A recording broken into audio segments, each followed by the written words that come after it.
Hello guys, आप सबका फिर से स्वागत है आपके अपने इस चैनल में जिसके अंदर मोटिवेशनल वीडियो, बुक के ऊपर वीडियो, साथ ही साथ इंस्पिरेशनल वीडियो को मैं लेके आता रहता हूं।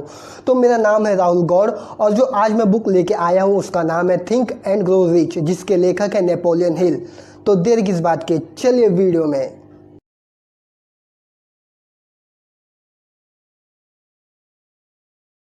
दोस्तों चलिए इस बुक को रिव्यू करते हैं। तो ये जो बुक है, पहले तो इसके अंदर एक बोनस की कहानी बताई गई है जिनको एडिसन के साथ बिजनेस करना था, बिजनेस में पार्टनरशिप करना था। तो उनको उनके साथ बिजनेस करने की इतनी इच्छा जो उनकी थी, इतना प्रबल थी, जो उनकी डिज़ायर थी उनके साथ बिजनेस करने की इतनी प्रबल थी कि जब वो उनके साथ बिजनेस करने की सोच रहे थे तो जब भी वो गए उनके पास बिजनेस करने के लिए, इस बुक में बताया गया है, तो उन्होंने ऐसा नहीं सोचा कि अगर मुझे उनके साथ बिजनेस करने का मौका ना मिला, अगर जो उन्होंने मुझे पार्टनरशिप में नहीं लिया तो मैं और क्या करूँगा। उन्होंने दूसरा ऑप्शन अपने लिए नहीं छोड़ा, उन्होंने एक ही डिज़ायर रखा कि मुझे सिर्फ और सिर्फ पार्टनरशिप करना है एडिशन के साथ। ठीक है, तो इसमें इस कहानी के ज़रिए ये बताना चाहते हैं कि हमारी डिज़ायर, हमारी इच्छा इतनी तीव्र होनी चाहिए, इतनी शक्तिशाली होनी चाहिए कि अगर हम इस तरीके से सोचते हैं तो कहीं ना कहीं हम उसमें कामयाब हो जाते हैं। अगर हम दूसरा ऑप्शन भी रखते हैं अपने साथ साथ, तो जो हमें वो काम करने की जो इच्छा होती है, जैसे कि उन्हें बोनस को एडिशन के साथ बिजनेस करना था, पार्टनरशिप में होकर बिजनेस करना था, लेकिन उन्होंने दूसरा ऑप्शन नहीं रखा, क्योंकि वो अगर दूसरा ऑप्शन रखते थे तो कहीं ना कहीं जो पावर थी उनके साथ पार्टनरशिप करने की, बिजनेस करने की, वो पावर नहीं रह जाती उनके पास, क्योंकि एक और ऑप्शन था।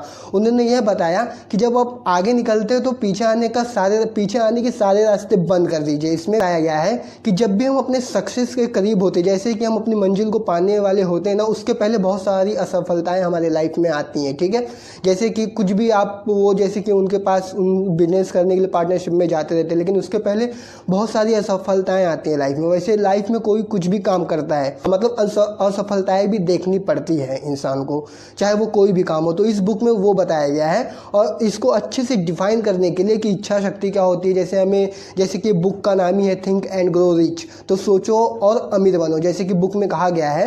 तो इसको समझाने के लिए पूरा अच्छे से 15 चैप्टर्स दिए गए हैं। हर एक चैप्टर्स में कैसे प्रैक्टिस करना है इस चीज़ को, कि कैसे हमें सोचना चाहिए पैसे के बारे में, हमें कैसे हार नहीं मानना चाहिए, ऐसी कौन कौन सी नेगेटिव एनर्जीज होती है जो हमें हमारे लक्ष्य तक, हमारे गोल तक पहुंचने से हमें रोकती है, वो सब उस 15 चैप्टर्स में बताए गए हैं कि कैसे उन सबको मात देना है। कैसे कि जैसे कि आप चाहते हो कि कोई गोल अचीव करना है, लेकिन बहुत सारे प्रॉब्लम्स उसके साथ आएंगे। ठीक है ना, आपको अमीर बनना है, जैसे कि ये बुक का मेन लक्ष्य वही है, आपको बताना, तो उसके रास्ते में बहुत सारे प्रॉब्लम्स आएंगे।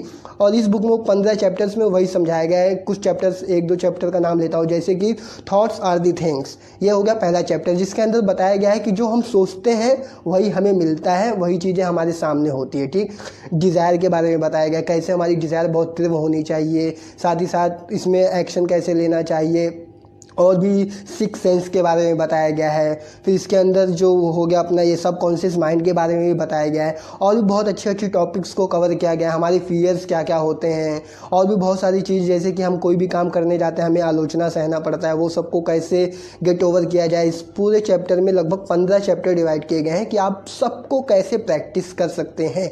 ये है पूरे बुक का रिव्यू। ठीक है ना दोस्तों, तो देखिए दोस्तों, ये तो हो गया बुक का रिव्यू की 15 चैप्टर्स है, जिसके अंदर अलग अलग चैप्टर्स के अंदर अलग अलग चीज़ें बताई गई हैं कि आप कैसे अमीर बन सकते हैं, आप अपने गोल तक कैसे पहुंच सकते हैं, और उसको प्रैक्टिस कैसे करना है। मैंने एक दो चैप्टर का आपको नाम भी बता दिया, और मैंने बोनस की कहानी भी बता दी कि उनको एडिशन के साथ बिजनेस करना था, और उनकी इच्छा शक्ति इतनी तीव्र थी कि उन्होंने फाइनली उनके साथ पार्टनरशिप में बिजनेस की। तो ये बुक के माध्यम से, कहानी के माध्यम से, 15 चैप्टर्स के माध्यम से नेपोलियन हिल जो इस बुक के लेखक है वो यही बताना चाहते हैं। ठीक है ना दोस्तों, तो ये हो गया बुक का रिव्यू। तो दोस्तों अब आते हैं मेन टॉपिक पे। ठीक है, पता है आप लोगों को, जब आपके कॉलेजेस चालू थे, ऑफिसेस चालू थे, तो हम सब एक बहाना दिया करते थे कि यार कॉलेज चालू है, ऑफिसेस चालू है, हम लोग को जो काम करने का मन है हम वो लोग नहीं कर सकते हैं ना। ये बुक से भी मुझे सीखने को मिला है और मैं आप लोग के सामने रख रहा हूँ। देखिए दोस्तों, हम लोग हैं ना, बहाना बनाने में बहुत आगे हैं कि हमारे पास बहुत सारे बहाना होते हैं अगर काम नहीं करना है। अगर देखिए, हम लोग सपने देखते हैं लेकिन नहीं कर पाने के बहाने हम लोग ढूंढ लेते हैं, अपने आप को सेटिस्फाई कर लेते हैं कि हाँ मैं नहीं कर सकता, अगर ऐसा होता, वगैरह ऐसा होता, अगर मगर के चक्कर में हम लोग अपनी डगर भूल जाते हैं, है ना। तो इस बुक में ये भी बताया गया कि हम लोग कितने अगर लगाते हैं हर जगह। अगर मैं अमीर पहले से होता तो मैं ये काम कर लेता, अगर मेरे पास पहले से अच्छे लोग होते तो मैं ये काम कर लेता, अगर मेरे पास अच्छे दोस्त होते तो मैं ये काम कर लेता, मेरे पास अच्छे दोस्त नहीं थे, मैं अमीर नहीं था, इसलिए मैं ये काम नहीं कर पाया। लेकिन हम लोग कभी ये ही नहीं सोचते हैं कि अगर मेरे अंदर जो कमी थी उसको मैंने दूर कर लिया होता तो मैं ये काम कर लेता। अगर मैंने अच्छे तरीके से जिसमें मैं अनसक्सेसफुल हुआ उसको मैं अच्छे से स्टडी करके उसके ऊपर और वर्क करता तो मैं उसको मैं कहीं ना कहीं अचीव कर लेता। हम ऐसे नहीं सोचते, हम बस बहाने ढूंढ लेते कि हम लोग अनसक्सेसफुल क्यों है। तो इसमें ये भी बताया गया कि हमें बहाने नहीं ढूंढना है अनसक्सेसफुल होने का, सक्सेसफुल कैसे हुआ जाए उसके लिए बहाने ढूंढना है हमें, ठीक है ना दोस्तों। तो वही मैं बोल रहा था कि हम लोग भी डेली लाइफ में यही बहाने बनाते हैं ना कि कॉलेज है, स्कूल्स हैं, ऑफिस है, इसलिए मैं ये काम नहीं कर पा रहा हूँ, मेरे ये सपने थे लेकिन मैं इसको पूरा नहीं कर पा रहा हूँ क्योंकि बहुत सारे काम मुझे करने पड़ते हैं एक साथ। तो ये सब सिर्फ और सिर्फ बहाने हैं, ठीक है। उसमें बहाने बनाते थे तो समझ में आता था, अभी क्या बहाने बनाओगे, अभी तो लॉकडाउन चालू है ना, अभी तो आपके पास बहुत सारे टाइम है, आप क्या बहाने बना रहे हो कि नहीं अभी तो मुझे सोना है, अभी तो मुझे खाना है, अभी तो मुझे सिर्फ और सिर्फ टाइम पास करना है ना, कि मुझे मोबाइल में टाइम पास करना है, गेम खेलना है, ये बहाने बनाओगे आप लोग। अगर आप लोग अभी भी यही बहाने बना रहे हैं ना, तो जो उस समय बहाने बनाते थे जिस वक्त कॉलेज खुला था, ऑफिस खुला था, तो सिर्फ बहाने थे, और आज भी आप लोग बहाने ही बना रहे हो।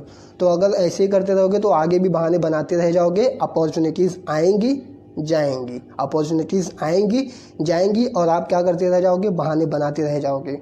मेरे कहने का मतलब यही है दोस्तों कि अगर आपको ये जो टाइम मिला है, लॉकडाउन का जो टाइम मिला है ना, इस टाइम को मत गवाओ किसी भी कीमत पे। बहाने को छोड़ दो, बहाना सिर्फ आपको सेटिस्फाई कुछ समय के लिए करेगा, आप नहीं कर पा रहे हो, लेकिन लाइफ टाइम के लिए आपको ना एक आगे पश्चाताप करना पड़े कि मैंने मेरे इतने कीमती टाइम को गवा दिया दोस्तों।